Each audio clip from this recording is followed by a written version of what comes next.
نعمتوں کا زوال ہوتا کیوں ہے؟ یعنی آزمائش عذاب تو اپنی جگہ، لیکن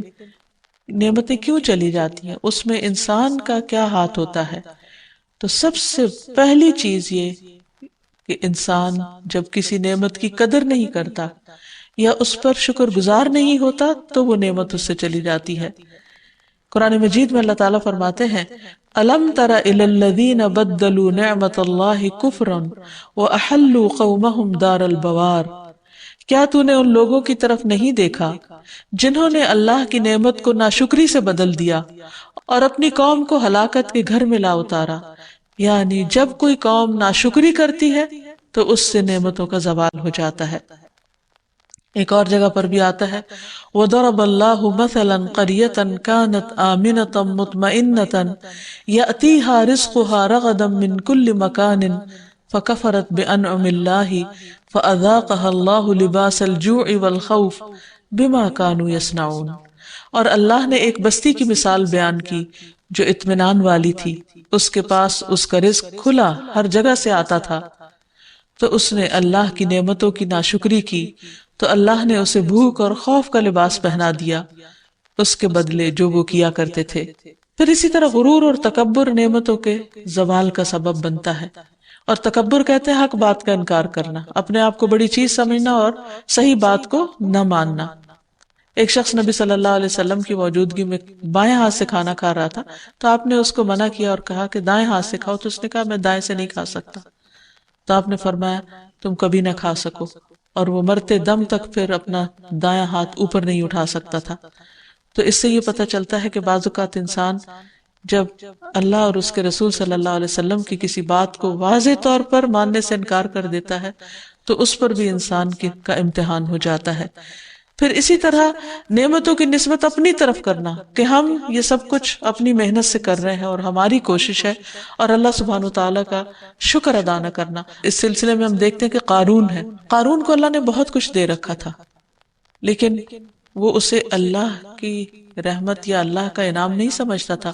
قال انما اوتیتہ علی علم عندی، کہ یہ سب کچھ تو مجھے اس علم کی بدولت ملا ہے جو مجھے حاصل ہے، یہ تو میرا اپنا کمال ہے، میری اپنی محنت ہے۔ پھر کیا ہوا؟ فخسفنا بہ وبدارہ الارض، ہم نے اس کو اور اس کے گھر کو زمین میں دھسا دیا۔ فما کان لہ من فئۃ ینصرونہ من دون اللہ وما کان من المنتصرین، تو ہم نے اسے اور اس کے گھر کو زمین میں دھسا دیا، پھر نہ اس کے لیے کوئی جماعت تھی جو اللہ کے مقابلے میں اس کی کوئی مدد کرتی، اور نہ وہ اپنا بچاؤ کرنے والوں میں سے تھا۔ پھر اسی طرح نعمتوں کے زوال کا ایک سبب نعمتوں کو غیر اللہ کی طرف منسوب کرنا، یعنی دوسروں کو اس کا سبب بتانا اور اللہ تعالیٰ سے دھیان ہٹ جانا اور اللہ کو یاد نہ کرنا اور اس کا شکر ادا نہ کرنا۔ اسی طرح نعمت کو استعمال نہ کرنا، وہ بھی نعمت میں کمی کر دیتا ہے۔ قرآن مجید میں آتا ہے وَيْلٌ لِكُلِّ هُمَزَةٍ لُمَزَةٍ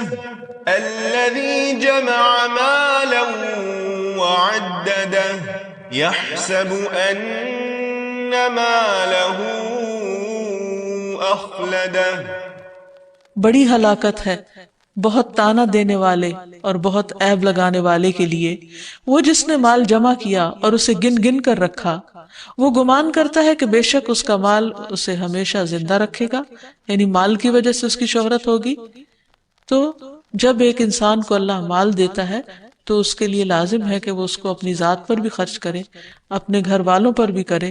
اور غریبوں، مسکینوں، یتیموں وغیرہ کا حصہ بھی اس میں سے نکالے۔ لیکن اگر انسان صرف اس کو بڑھاتا ہی چلا جائے اور کسی کا بھی حق نہ دے تو پھر اللہ سبحانہ وتعالیٰ اس میں کمی فرما دیتے ہیں۔ حضرت اسماء بنت ابی بکر کی روایت ہے، وہ کہتی ہے کہ مجھے رسول اللہ صلی اللہ علیہ وسلم نے فرمایا خرچ کرو یا تھوڑا تھوڑا کر کے خرچ کرتی رہو، گن گن کر نہ رکھو ورنہ اللہ بھی گن گن کر دے گا، یعنی جو تمہیں اللہ دیتا ہے اس میں سے دوسروں کا حصہ بھی نکالتی رہو۔ اسی طرح ایک اور روایت سے بھی پتہ چلتا ہے کہ جو لوگ اللہ کے راستے میں خرچ نہیں کرتے ان کے مال کس طرح ضائع ہو جاتے ہیں۔ ابو درداء کہتے ہیں کہ رسول اللہ صلی اللہ علیہ وسلم نے فرمایا جب بھی سورج طلوع ہوتا ہے تو اس کے دونوں پہلوؤں میں 2 فرشتے بھیجے جاتے ہیں جو یہ منادی کرتے ہیں اور اس منادی کو دو بوجھوں یعنی جن و انس کے علاوہ تمام اہل زمین سنتے ہیں کہ اے لوگو اپنے رب کی طرف آؤ، کیونکہ وہ تھوڑا جو کافی ہو جائے اس زیادہ سے بہتر ہے جو غفلت میں ڈال دے۔ اسی طرح جب بھی سورج غروب ہوتا ہے تو اس کے دونوں پہلوؤں میں دو فرشتے بھیجے جاتے ہیں جو آواز لگاتے ہیں، منادی کرتے ہیں، اور اس منادی کو بھی دو بوجھوں کے علاوہ تمام اہل زمین سنتے ہیں کہ اے اللہ خرچ کرنے والے کو اس کا نعم البدل عطا فرما، اور اے اللہ روک کر رکھنے والے کے مال کو ہلاک کر دے۔ تو اس سے یہ پتہ چلتا ہے کہ جو بندہ خرچ نہیں کرتا اس کا مال ضائع ہو جاتا ہے، اور جو دیتا ہے اس کے لیے وعدہ ہے کہ اللہ تعالیٰ اس کو اس کا بہترین نعم البدل اور عطا فرمائے گا۔ پھر اسی طرح لوگوں کی ضرورتیں پوری نہ کرنا، پھر اسی طرح بخل کرنا، کنجوسی سے کام لینا، جیسے قرآن مجید میں باغ والوں کا قصہ بیان کیا گیا کہ انہوں نے بخل کا فیصلہ کیا اور کہا کہ ہم آج اپنا باغ جب کاٹیں گے اس کا پھل لیں گے تو کسی بھی مسکین کو کچھ نہیں دیں گے، کسی اور کے اوپر ہم خرچ نہیں کریں گے۔ تو ہوا کیا کہ وہ صبح صبح اندھیرے میں اپنے گھر سے نکلے تاکہ جا کے باغ کا پھل اتار لیں، لیکن وہاں جب گئے تو باغ جلا پڑا تھا اور وہ پریشان ہو کر رہ گئے کہ یہ کیا ہوا، کیا ہم راستہ بھول گئے ہیں، کہیں اور آ نکلے ہیں؟ لیکن حقیقت یہ ہے کہ اللہ سبحانہ وتعالیٰ نے ان کو اس بخل کی سزا دی تھی اور ان سے نعمت واپس لے لی۔ پھر اسی طرح لوگوں کو دیتے ہوئے تنگ پڑنا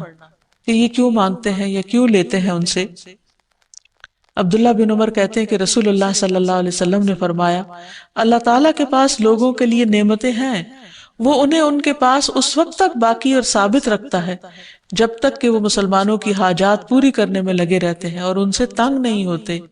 اور جب وہ ان سے تنگ ہو جاتے ہیں تو اللہ تعالیٰ وہ انہیں دوسرے لوگوں کی طرف منتقل کر دیتا ہے، یعنی وہی نعمتیں دوسروں کو مل جاتی اور وہ دوسروں کے ہاتھوں ان کو خرچ کرواتا ہے۔ پھر اسی طرح سرکشی کرنے والی قومیں، سرکشی کرنے والے افراد، اللہ سبحانہ وتعالیٰ ان سے بھی نعمتیں لے لیتا ہے۔ پھر گناہ اور نافرمانی کے کام نعمتوں کے زوال کا سبب بنتے ہیں۔ پھر اسی طرح انسانوں کے بعض کھلم کھلا گناہ جو ہیں